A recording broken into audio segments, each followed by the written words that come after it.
Woo, woo, woo. I love that so much. I love you. Have fun.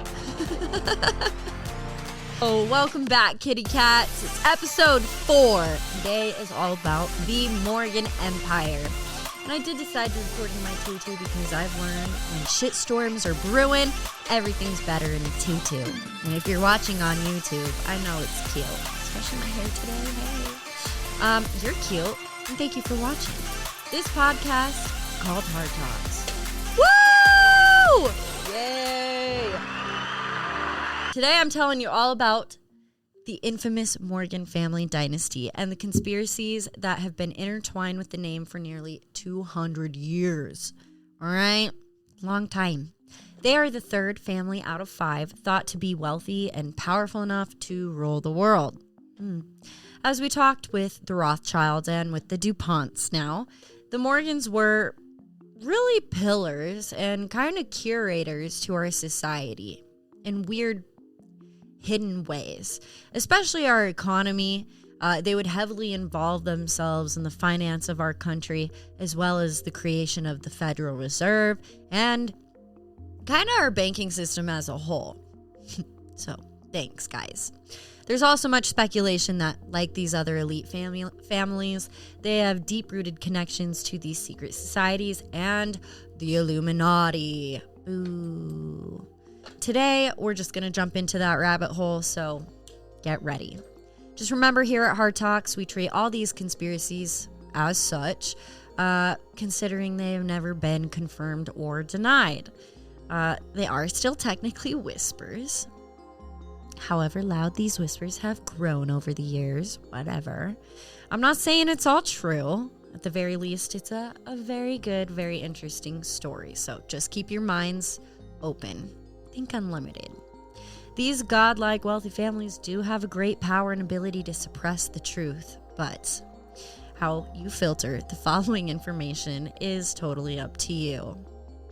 That said, to be honest, I didn't want to start off with the Morgan family because to me they have the most recognizable, infamous name.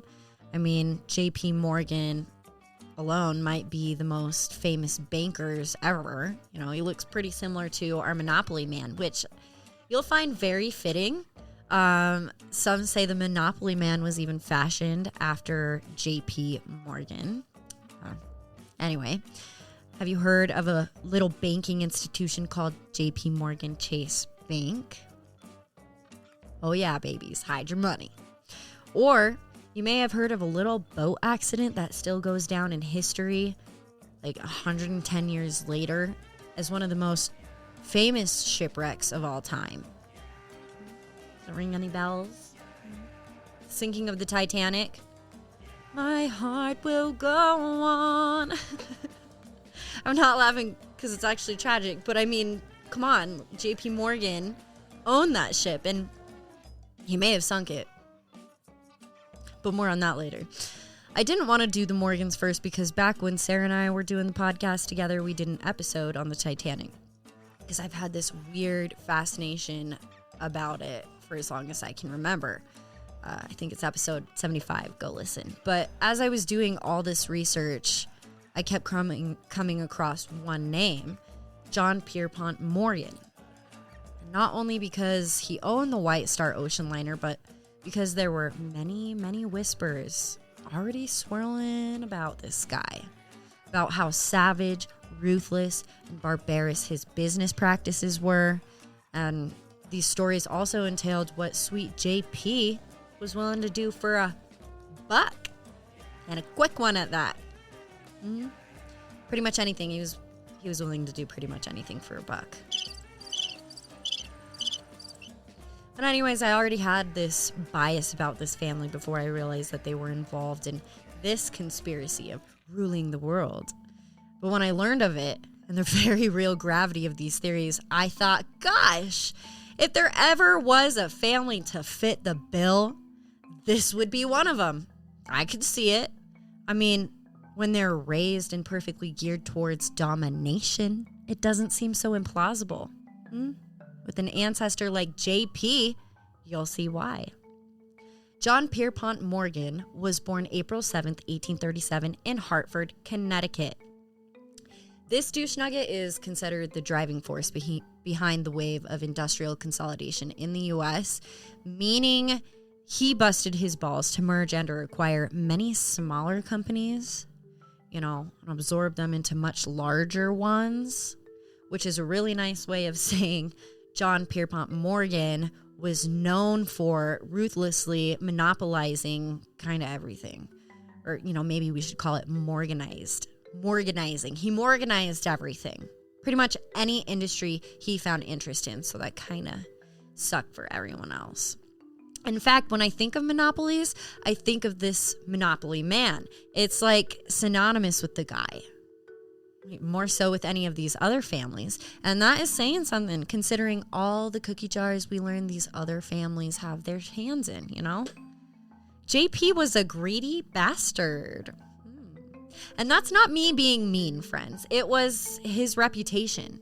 In almost everything you read about him, that's how he's described. Gluttonous and vengeful, really. And I don't know why.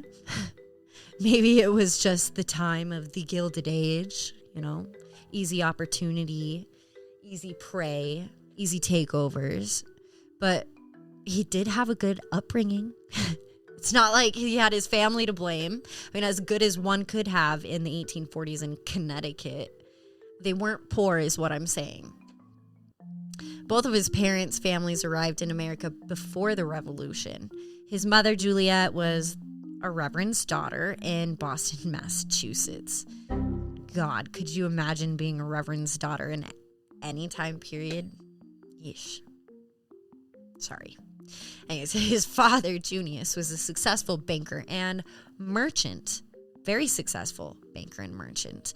But notice how all these lone wolves that we start out with, the ones that are known for bringing so much success to these families, that their daddies were all bankers first. I wonder who they learned their trade from. Anyway, John followed in his papa's footsteps, and he began his Wall Street career just at 20 years old as an unpaid clerk at Duncan Sherman and Company, an investment company who had close relations with his dad's firm, Peabody and Company. Now remember that name, okay?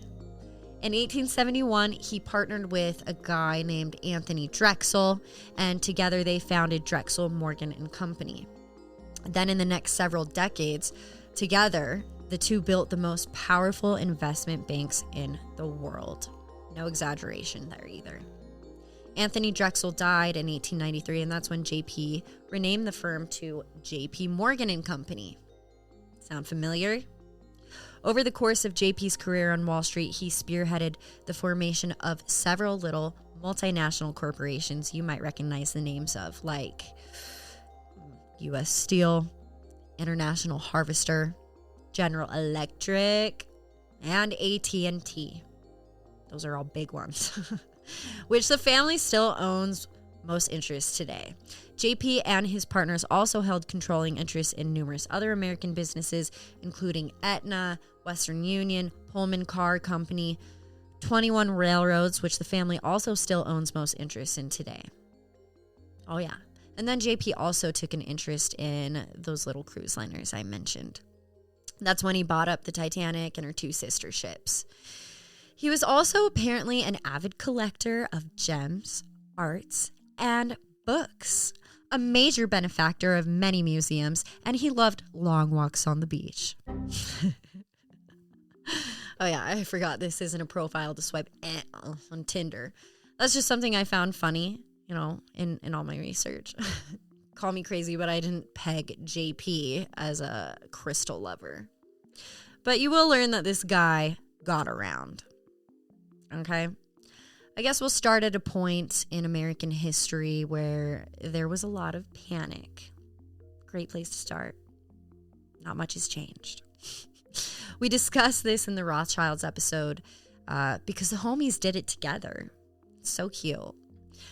So we won't go into too much detail about this incident, but it is important to highlight how closely connected, how great a friendship the Morgans and the Rothschilds had and how they maintained their control here in the U.S. for them.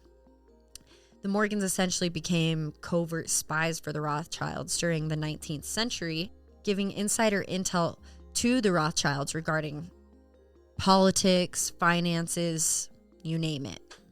Some suggest that since the Rothschilds are predominantly in Europe, that they created this great friendship with families like the Rockefellers, DuPonts, and the Morgans here in the States to help maintain that control for them. Now, remember also there have been like 4 great recessions throughout our country's economic lifetime. The recession of 2008, the Great Depression in the 20s, Great Panic of 1907, and the gold shortage in 1893.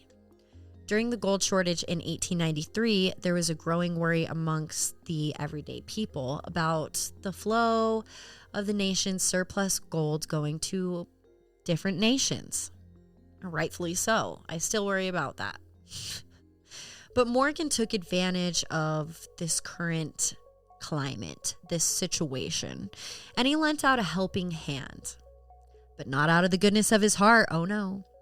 The exchange probably went something like this. I can see it. Morgan. Hey, Nathaniel Rothschild. You want to go in on bailing the United States government out of this gold shortage so we can make them our bitch? And then Rothschild sitting across the Atlantic in England with this cup of tea there. You know, let's sip it. Pinkies up. Sure. You want to get some tea and maybe some biscuits after? Don't you see it? And the deal was struck. John Pierpont seized this opportunity to save the economy and restore confidence in the dollar, sure. And in doing so, he saved the gold standard. But what happened next is questionable, frankly. I would say that. President Grover Cleveland felt indebted to Morgan. Well, I guess technically because he was. But he then agreed to let Morgan lead a group of bankers, which incidentally included the Rothschilds, to begin selling U.S. bonds to buy back gold from these foreign investors. But with that transaction alone, that gold and bond exchange, J.P. Morgan now controlled the United States gold supply, allowing him the flexibility, kind of do whatever to finance and create the company U.S. Steel, for example, which I mentioned and is still huge today. I mean, do you see the cycle of interest here? The U.S. made itself flat-ass broke by giving too much of our gold to other countries that we have alliances with. Think the Rothschilds, who are stationed in most of those European countries. And now our government is borrowing gold back to keep them afloat from said European Rothschilds. And the guy who owns like every industry in the United States. Hello, who's that? Oh, it's JP. Oh, and while you think, oh, that's so cute, how sweet of them. Well, no. Now the Rothschilds and the Morgans are like making bank off the interest of the millions of pounds of Rothschild gold that they loan to the United States. You know, think of your high-ass loan interest rates. They could have survived off of millions for generations just on the interest that they would make on these loans alone. But, I mean, it's kind of brilliant. They make money no matter what. You know, these guys should prove that they're not evil, at the very least, by sharing their banking knowledge and expertise, you know, to try and help us all get ahead. But then, you know, even as I say that, the joke's on me, because that just kind of proves that they're evil, because they've never once helped the general population try to get ahead. Or, you know, they don't want us to get ahead. They want us to be under their thumb. They want to keep us poor. And guess what, besties? They not only bailed out and saved the United States Treasury this time with the Rothschilds in the gold shortage of 1893, but John Pierpont frickin' Morgan did it again during the Great Panic of 1907, which was a nutty time.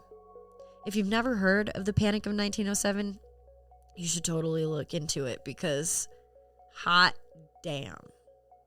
As the panic started to spread, Morgan, with all the power after his last save, formed a committee. How nice. This committee would determine which banks could be saved and stay open after the panic, and which banks could not. This committee answered to 3 men: J.P. Morgan, George F. Baker, he was the head of the First National Bank of New York, and James Stillman, he was head of National City Bank of New York.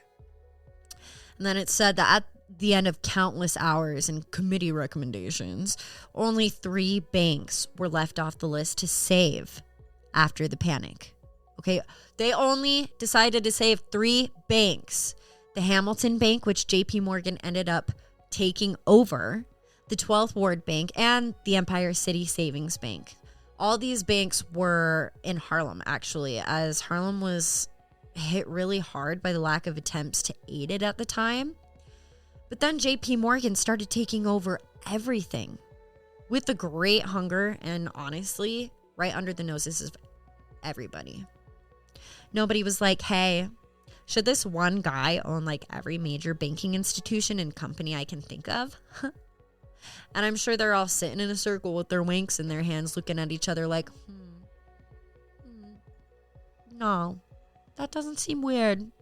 Jimmy, does that seem weird to you? No? Oh. Continue business as usual. Go. Yes. He absorbed the Mercantile Trust and 6 more trust companies and banks, including the 2 largest banks that were hit the hardest, which was the Trust Company of America and Lincoln Trust. Morgan's Guarantee Trust and Manhattan Trust companies would then go on to control them with, wait for it, the Rothschild family U.S. emissary. Yeah. His name was August Belmont, and he was at the helm of this merger. Okay, did you hear me? A Rothschild is approving this merger. Okay, well, they're not connected at all. Oh, no. Oh, and I want to give you an example of how cutthroat J.P. Morgan really was. He promised this one gent, Charles Barney, that he would help save his bank, the Knickerbocker Trust, which was kind of the reason for the panic of 1907. But it was one of the largest trust companies in the country at the time, and it was one of the biggest trust competitors to Morgan. Remember, JP has all the power because he got to approve which banks would stay open during this recession. But Morgan decided, air quotes, last minute, that this institution was no longer worth saving.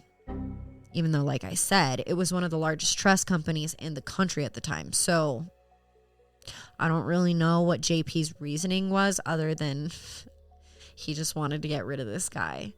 And sadly, JP did just that. When Knickerbocker Trust closed its doors, soon after, Barney committed suicide. It's actually really very sad because when I was doing my research, there were like 7 Wall Street brokers who ended up killing themselves throughout the duration of the panic of 1907, which, my dudes, only lasted for 3 weeks. Okay? This recession, it was crazy. A lot of people think the panic was orchestrated with the elite family in mind because it came out of nowhere. And it was wild, okay? The panic of 1907 really was an anomaly. And it almost destroyed this country. But it kind of disappeared, if you will, just as fast as it crashed the market. So, But JP's domination didn't end with the closing and absorption of all these banks. No. Morgan began to absorb hundreds of companies, okay?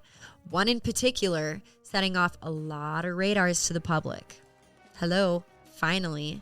It even had monopoly bullshit detectors blaring in Washington, D.C. The panic of 1907 hit one of Morgan's competing companies particularly hard. And Tennessee Coal and Iron Company was losing its stock value faster than I said that. So, not good. So what did JPM do? He's already consolidated trust companies, banks, mercantile, railroad, steamship, mining, real estate, you name it, businesses. JP Morgan found his next prey. It's time for him to pounce. Ooh. And what he did next was a classic manipulation of the stock market, so I'm told. But let me pause right there and actually just read this to you to try and explain exactly what he did, because I was like, WTF. I know nothing of stocks. I'm not going to pretend to. My boyfriend's even a broker, and he's tried to explain this to me numerous different ways, but I'm still kind of like scratching my head. So, to quote this article called The Panic of 1907, How J.P. Morgan Took Over Wall Street, written by Richard A. Niclario on April 20th, 2021, quote, Morgan used $30 million of 5% bonds in U.S. Steel to be given in exchange for Tennessee Coal and Iron Co. stock, on the basis points of 84 for the bonds in exchange for 100 in this stock. This way, whoever owned TC&I stock now owned a smaller part of U.S. Steel, and Morgan then owned both companies with U.S. Steel stock even higher than it was before the buyout. End quote. So take that how you will. From that, I tried to simplify it in my own words, but I just couldn't. Bottom line, similar to Nathan Rothschild's stock scheme, Morgan got richer than rich while everyone else got poor. Okay. But the only problem with this stock and bond exchange was it was illegal as shit, even for this time.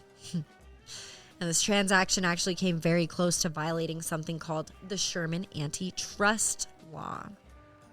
Finally, we're hearing about some of these laws set in place to try and stop these monopolies. Yay.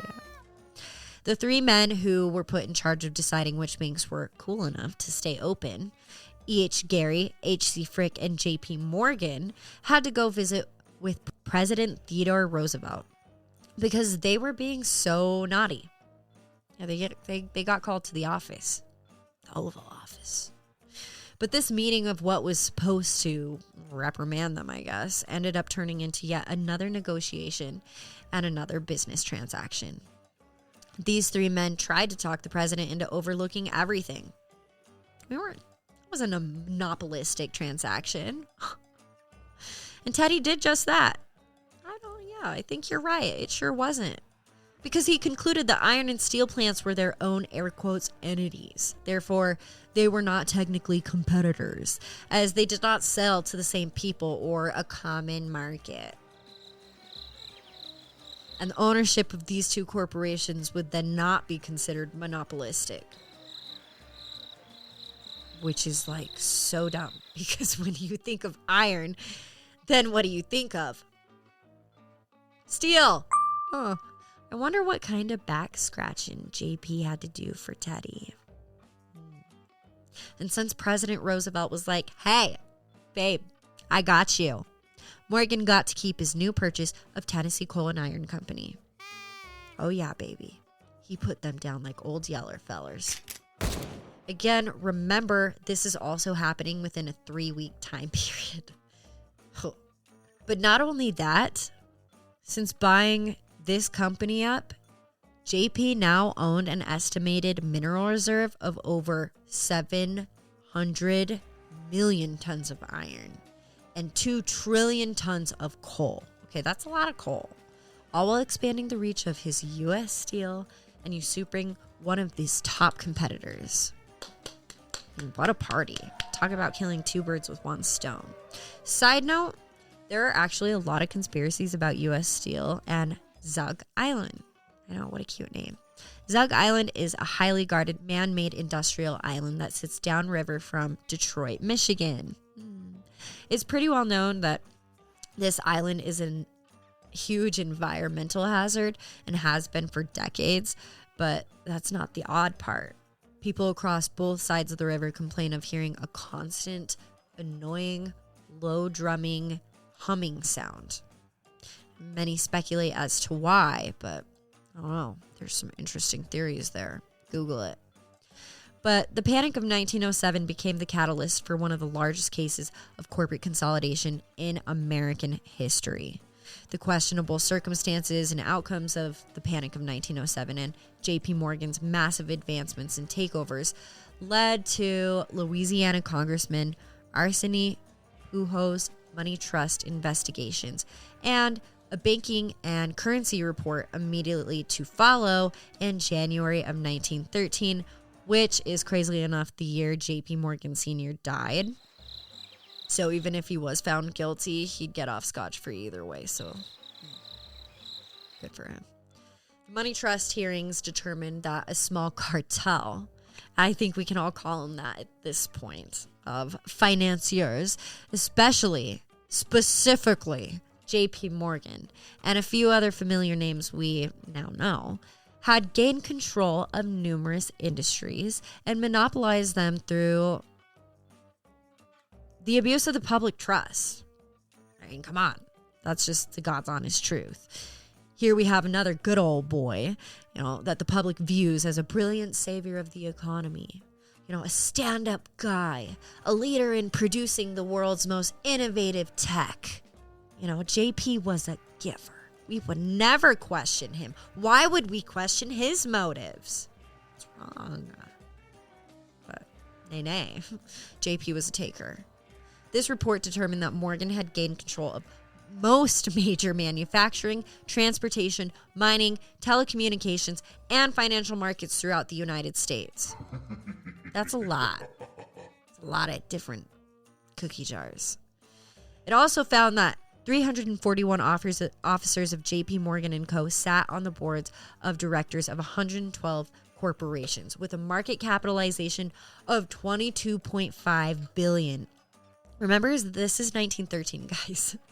Okay, to give you perspective, the total of the New York Stock Exchange at the time was estimated at $26.5 billion. So just with those corporations alone, JP had nearly the same amount of money to his empire as the American government. And that's just with, his controlling interests in those companies that we just mentioned. A lot more.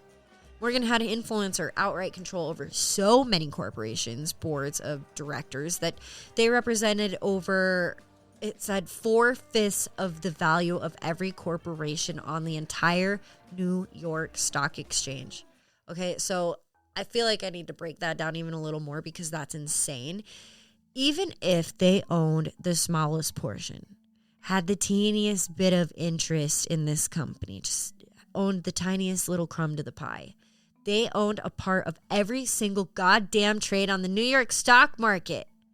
That's insane. In addition, the report revealed that no less than 18 different major financial corporations were under the complete control of a partnership that was carried out by who? JP Morgan, George F. Baker, and our James J. Stillman. In 1913, it was found that just these three men alone represented the control of over $2.1 billion through the resources of 7 banks and trust companies. That's like 64 trillion something today. JP had the New York Stock Exchange by the freaking balls. They knew it, and he sure knew it. I mean, despite the damning evidence the Pujo Committee compiled, none of these men named in the Pujo report were ever arrested. None of them were ever prosecuted or fined for any crime. I mean, altogether, they got off, scot-free. But altogether, between Secretary Cortelyou releasing $25 million of the government's money, and then JP Morgan's approximated loan was for $30 million, which included actually a $10 million loan from John D. Rockefeller. That name just keeps coming up. There was one point where interest rates varied from 10% to a gargantuan 60%. Okay, so what's that today in 2024? 55 million, so 1.6 billion before interest today. And that seems like nothing after hearing how much money JP and those other two guys were in control over. It's like nothing to them. Yeah, we can give you another loan. Sure, USA, here's some more money. Go buy yourself a snack. Talk about striking when the iron's hot, or having one politician under your thumb. Try an entire government, not an entire nation. But I guess it's not corruption if the president signs off on it. Ooh, that's not, because they've all been so great in the past. Now with the Federal Reserve, By essentially ending the Panic of 1907, our country was at the mercy of John Pierpont. And some wondered, what about the next recession? Shit, we're bound to up. Do we really want the fate of the U.S. economy to hinge on one mega rich dick in New York? I don't think so. So they came up with this idea so they would never have to rely on that guy again. The U.S. could create a central banking system. What do we think of that? But that great idea essentially became moot because to create this grand bank, they needed investors, which is basically putting money directly back into a bunch of these rich bankers' pockets and allowing them to legally control virtually all our money. But what do I know? By the way, a lot of the people and a lot of politicians were totally against this idea of a central banking idea, but they lost. This group of politicians and the elite were clever, though. They understood that many Americans thought a central bank could become too powerful, too dangerous, too influential in our economy. And it did. But they came up with a classic American workaround, because we're great at that, especially our government. And they decided that the U.S. should create lots of little central banks all around the country. Just scatter them, maintain our power, just make it look diluted and spread them all around. Make everyone feel better. They're safe. You're safe. On December 23rd, 1913, President Woodrow Wilson signed the Federal Reserve Act into law. Wah, wah, wah. Now we know the Rothschilds and the Morgans had to be having a party because absolutely they were invited to be investors. In fact, it seemed like in efforts to push Morgan out, they just got the family more involved. Conspiracies never distinguished JP Sr. and his son Jack, John Pierpont Morgan Jr., but since our main man dies in 1913, we can probably safely assume that Sonny Boy was picking up where Daddy left off. Isn't it fitting that his name's Jack and then Jack died on the Titanic? But the central banking system was created to bail out our country if we ever, went through another economic crisis. Maybe, we will. But it is also set up to keep our nation in debt because we keep borrowing loans and we keep borrowing bonds from them. And when we're indebted $34.6 trillion to the Federal Reserve today, I can only imagine the interest rates on that. Side note, where do you think we get all the funds to help everywhere else when we're so astronomically in debt? Yeah, we get more bonds from the Reserve. An example from 2019 is New York Federal Reserve pumped out upwards of $3 trillion in a period of 63 days to unnamed trading houses on Wall Street to ease, air quotes, a liquidity crisis. That was never explained. In addition, it launched an asset purchase program, and this would require buying up $6 billion each month in U.S. Treasury bills. It's blatant. They are literally testing the limits of what the public will tolerate or maybe even notice. But the craziest thing about the Federal Reserve is when it was created, it was granted immunity from basically ever getting in trouble. They are in control of the value of our dollar because they keep printing money and they can print as much money to their discretion as they want. Y'all see the pickle here? It's a big one. Today, the Federal Reserve is still a private entity due to contrary belief. It is owned and operated by 12 regional banks, each serving a special district. Now, the Reserve keeps a tight lid of its inner workings. Of course they do. To ensure that no single entity, including private individuals or families like the Rothschilds or Morgans, look like they own or control most of it. They keep that discreet. And the system's unique structure is supposed to guarantee a balanced financial system free from any single entity's domination. But, I'm going to list the central banks here to operate the Federal Reserve at the time, so you can tell me. It is an N.M. Rothschild of London, Warburg Bank of Hamburg, Warburg Bank of Amsterdam, both owned by the Jewish Warburg brothers who were great friends with the Rothschilds, Lehman Brothers of New York, who actually filed Chapter 11 bankruptcy in 2008. I'd be interested to see if they were absorbed by anybody.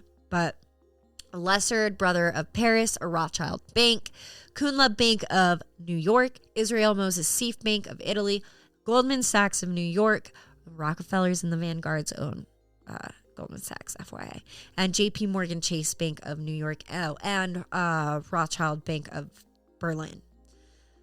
Excuse me. Yeah, a lot of interests there.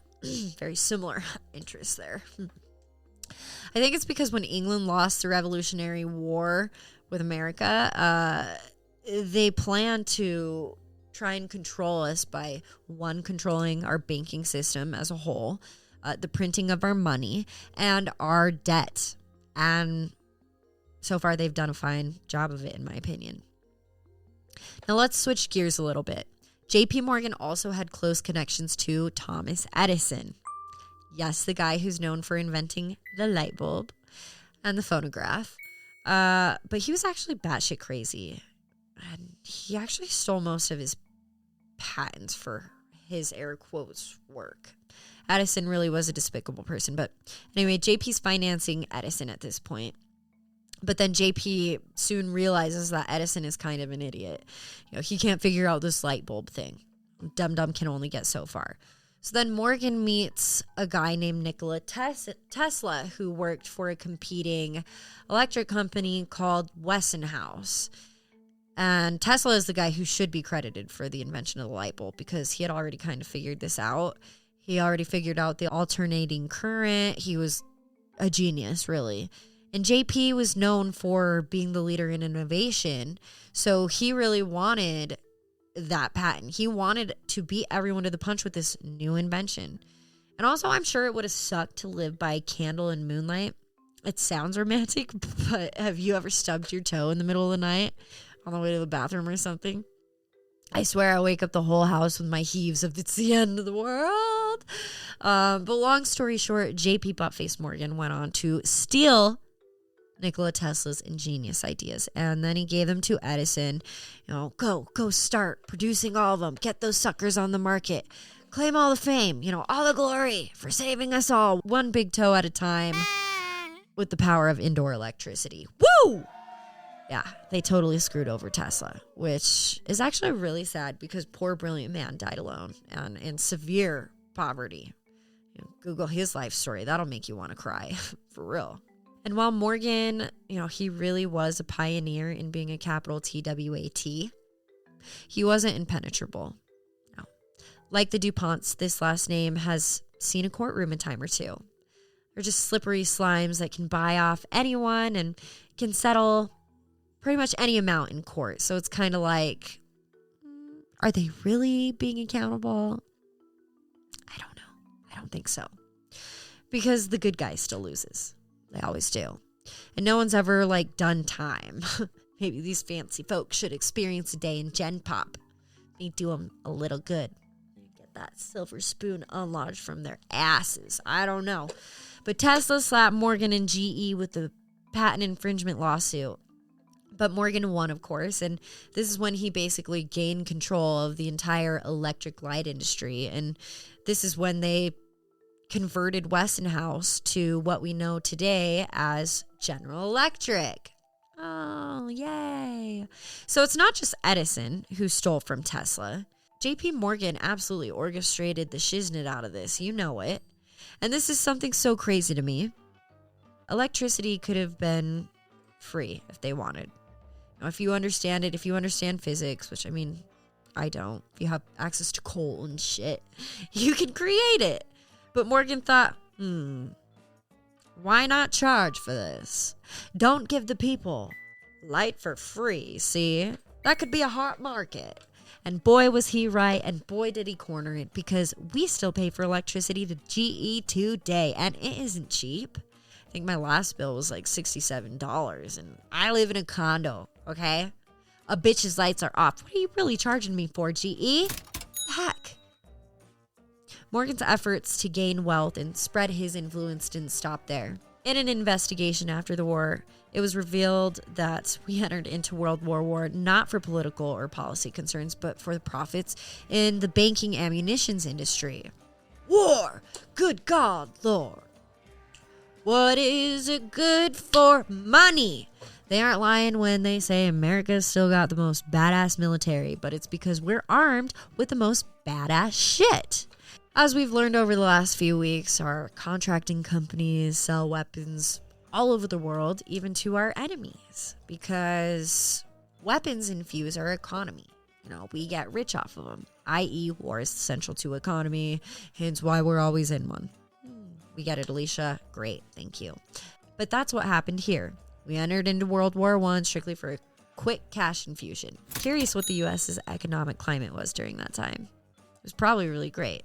With the steel industry too, like, damn. And that pretty much sums up why these families do what they do. Great, I'm done. No, they are all masters of the military and industrial complex. They fund it, they supply it, they maintain God-like wealth off of it. It's not so crazy to think that they might create even greater conflicts to profit even more greatly off of it, right? There's a reason that they've been dubbed the merchants of death. And that seems pretty fitting because let's talk about a little ship called the RSS Titanic. I'm going to try not to go into excruciating detail about her and all her conspiracies because I did do like a 2.5 hour long episode on her. Yeah, an episode 75 if you want to listen. But to summarize, Morgan bought the cruise liner in 1902. This included 3 sister ships, the Britannic, the Olympic, and its identical sister ship, the Titanic. Now, JP's business, IMM, International Mercantile Co., already launched the Britannic and the Olympic while they were advertising the Titanic's maiden voyage at a later date becoming April 10th, 1912. But they were advertising the Titanic as the fastest, largest, most luxurious cruise liner in the world. And at the time, it absolutely was. It was a freaking castle on the water. The Titanic was made to be beautiful and innovative in size, sure, but it really was the speed that they were after. She was meant to break the world record of the fastest sailing ever from Southampton, England to New York City. But tragically, she would never make it. On April 15th, 1912, hauling ass at its maximum speed of 20.5 knots, the Titanic hit an iceberg that inevitably broke the ship in half, sinking it to the bottom of the Atlantic Ocean. It killed more than 1,500 people out of the 2,224 who were said to be on it. Now, there's so many conspiracy theories about this fated incident because during this time, it was very much like the Wild Wild West in the sense that it was lawless. There were no regulations or restrictions. There were no safety codes, protocols, or policies you had to follow. The Titanic is the perfect example of that. It's a reason that we have safety measures now. You know, when they cut corners everywhere they could because there were no laws in place saying they had to have so many lifeboats or life preservers on board, for example. There was no red tape or permits or all these hoops that you have to jump through nowadays. There were no checks or balances. You could monopolize every market if you figured out how to get the money in the first place. But also, insurance fraud. It was as easy as like writing a letter, being like, hey, my husband died. I'm going to need that life insurance policy out on him. And they'd be like, okay, ma'am, we'll mail you a check within the next 5 fortnights or whatever. While Jimmy John, your hubby boo thing's really out there in the fields plowing your soil, you know, right now, if you know what I mean. Or you murdered someone without a worry because there were no insurance fraud investigations. Not really. A lot of people, myself included, I think, to be quite honest, believe J.P. Morgan sunk the Grand Titanic on purpose to claim insurance money. And if that's true, boo. That's a lot of people to murder Johnny for an insurance claim. And before you're all like, okay, Alicia, that's just a little too much. It's absolutely believable when you hear all the evidence against him. So let's see if I can list this off bullet point style. JP was supposed to be on board his crown jewel the day of her maiden voyage, but he actually sold his ticket 2 days before because some think because he knew it was supposed to be seriously damaged or sink. The Titanic was the talk of the town, so many think he sunk it to kill off a lot of his competition or also to kill off those who opposed the Federal Reserve because a lot of people were on board. Like, it was advertised everywhere. Everyone wanted to be on this thing, you know? JP also had this weird kind of icky relationship with the captain who also was a shady mofo, but he paid him and the dudes who worked within like the coal or engine room at the very bottom of the ship. Oh, you remember the movie. Yeah, those guys. He paid them like triple the normal wage to work on it because whispers said it was fated for disaster. The sinking was also identical to a fiction novel called The Wreck of the Titan, published in 1898. It is literally about a British ocean liner named Titan, and it sinks in the North Atlantic Ocean after hitting a what? Yeah, an iceberg. The ship even breaks in half while sinking. Okay, so if that's not the weirdest thing, since it was only published 14 years before the Titanic sunk, so many people found it's almost like prediction, so eerie, that they had to revise the book in 1912 after the Titanic sank. But that's not even the most damning piece of evidence that it was damaged on purpose, because who's to say that wasn't JP's favorite book at the time or something? Here's the biggest chunk of evidence. I mentioned that the Olympic was the Titanic's identical twin sister.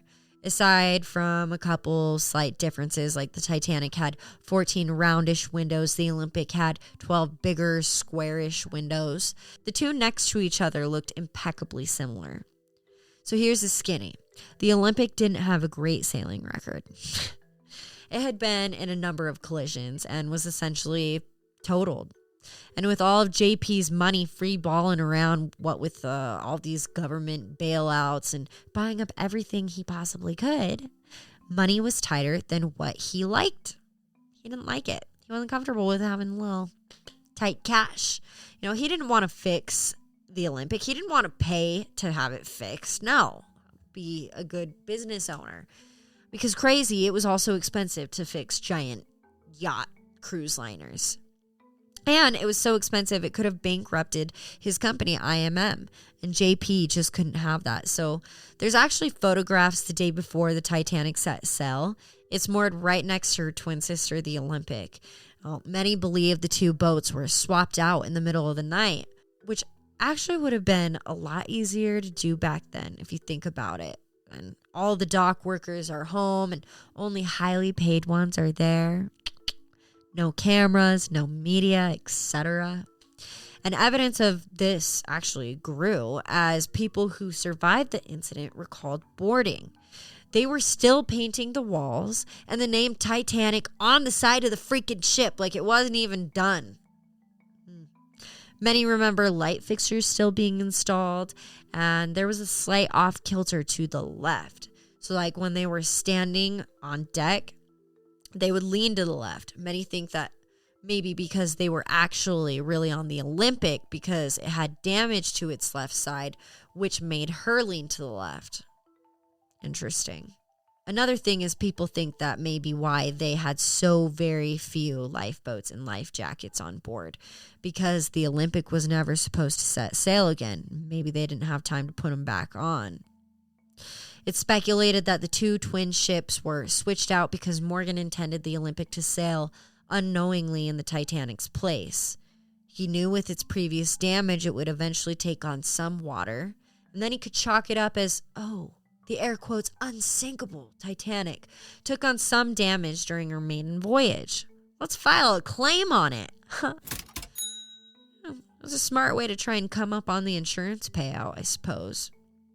Whether JP intended for the air quotes Titanic to hit another iceberg, I don't know. That's up for debate. But it is said, since the Atlantic is riddled with icebergs, the captain received over 10 iceberg warnings that night via Morse code before it struck. So if he really intended for that extent of damage, I mean, if he really meant to kill all those people, that's up for debate. Whether he intended for it to sink, I can't say, but I believe the rest. I think he absolutely would have tried to come up on some insurance money, and he still did. It's also questionable what with cutting corners that they did. Conspiracy aside, there were only 12 lifeboats on this ship for over 2,200 passengers. Some speculate he did try and have everyone killed because there was a ship not 20 miles from the wreckage filled with life preservers and blankets, but they never came to rescue anyone. And there's so much more, but it would take me so long to go over everything. Just look into it. All we know is JP Morgan never took responsibility for the tragedy. He was never charged with anything, and he did get an insurance payout after the sinking. So we'll never know the truth, but if this conspiracy theory is true, you can actually visit the real Titanic in Ireland. I know, holy bananas. By the Second World War, the arms manufacturers were rumored to ally with Morgan's son again. There are even some conspiracies that think the Morgan family helped orchestrate the attack on Pearl Harbor to get the U.S. fighting and to also make exponential amounts of money through war. Now, we need to talk about it. The Illuminati and other secret societies. So remember John's daddy's firm, Peabody and Company? Well, he had his own Freemasons faction called Illuminati Peabody Foundation. Weird. He was in such high regard by the elite that they have made a statue of him across from the Bank of England. So there's your evidence. Some. But Peabody was getting old, so he turned to his young partner as his successor, Junius Morgan. Remember him? He was called on to help restore the French economy. He was brilliant. And it was around this time his bank was talked of as rivals to the Rothschilds' new court. But Junius was already kind of like a spy, like an agent for the Rothschilds. So when he prospered, so did they, and so did the Illuminati. Because if you remember, who's the architect behind the Illuminati? Amschel Meyer Rothschild. Boom, boom, boom, boom. Crazy. In 1865, J.P. Morgan got involved to help aging daddy. In 1869, J.P. went to London to meet with the Rothschilds. It said that they laid out the plans to form Northern Securities, a company that J.P. would rule as proxy for the Rothschilds.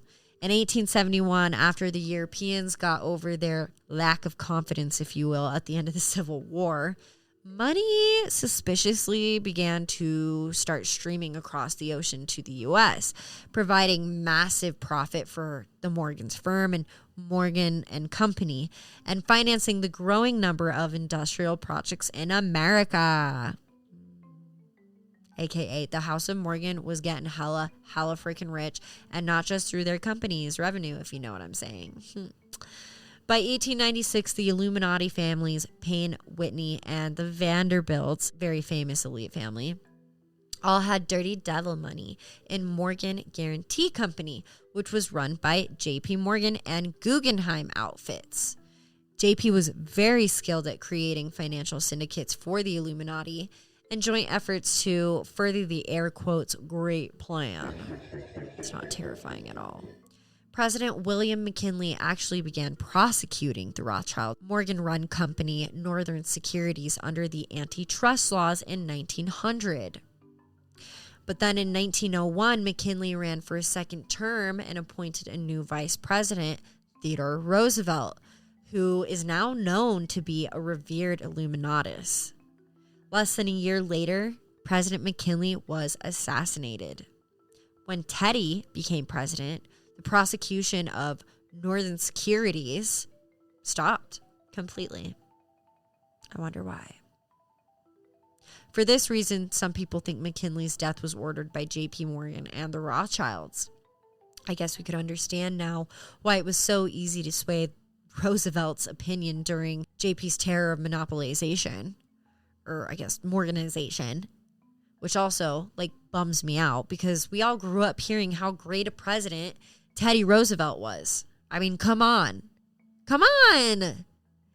We give him credit for our teddy bears and our national parks. And his wife, Eleanor, I loved you. We loved them. Yeah, but not anymore. Yeah, he was actually kind of icky and was like a Freemason to his core. Yay. As you can imagine, their great wealth and influence persisted through the age, but after J.P. Morgan's death in 1913, his son Jack, or J.P. Morgan Jr., took over the empire during the 20th century. While he was in the perfect position, really, essentially set up to be king of the free world, Jack, or J.P. Jr., made an impression.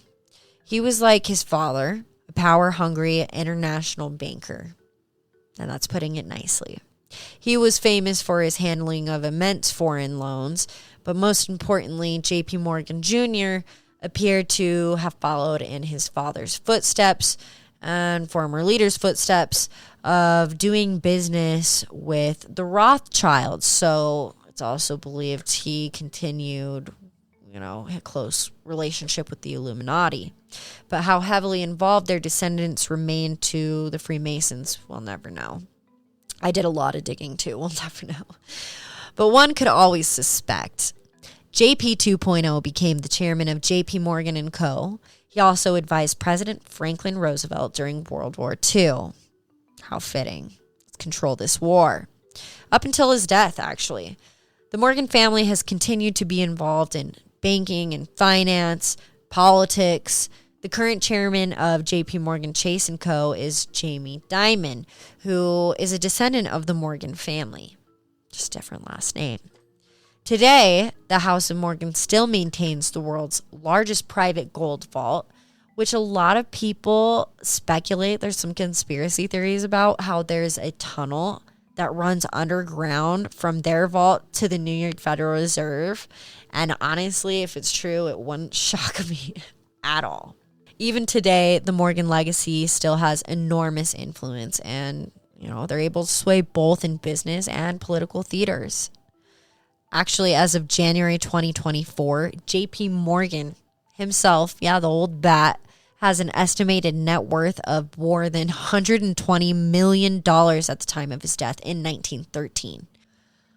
On the share of GDP, it would have been like $25.2 billion. His fortune was inherited by his 4 children, especially his only son, John Pierpont Jack Morgan, who accrued his fortune through his own ventures that he passed along to his own children. It was impossible for me to track down this entire family's net worth today, but to give you an example, I read JP Morgan Chase Bank just made more annual profit than any U.S. bank ever, with a whopping $49.6 billion net income in 2023. Which tops its own record in 2021, okay? And that Jamie Dimon, this Morgan descendant, current CEO of JP Morgan Chase & Co., got an annual raise last year of, this is going to hurt ya, $36 million a year. So I can't imagine their entire net worth. I mean, we can imagine, but it's unfathomable to me. Not even a real number. And where they still have ownership and are interested in so many industries, I mean, it's hard to think of this family as any type of innocent now, isn't it? Too much corruption, too many connections, too much money. It's blatantly in front of us. But whatever, I'm just here to share all the f***ed up information with you guys. You're welcome. You're welcome. Like I said in the beginning, believe what you want. It's just so obvious to me. Because everything we hear about these elite families has to be true, in my opinion. I mean, 70% of the conspiracies we hear about do turn out to be true. So why is it so crazy to think that someone who literally bulldozed his way to high society and complete control over the world, why his family, who's literally been sat on an empire throne, why they wouldn't care to follow in his footsteps? No shit, of course they're going to. However large a presence this family still has in America, as Morgan leadership changed over the years, they were actually replaced by the means of wealth and power by a different family, by the Rockefeller family. So I guess you know what that means. Next week on Hard Talks, the Rockefeller bloodline.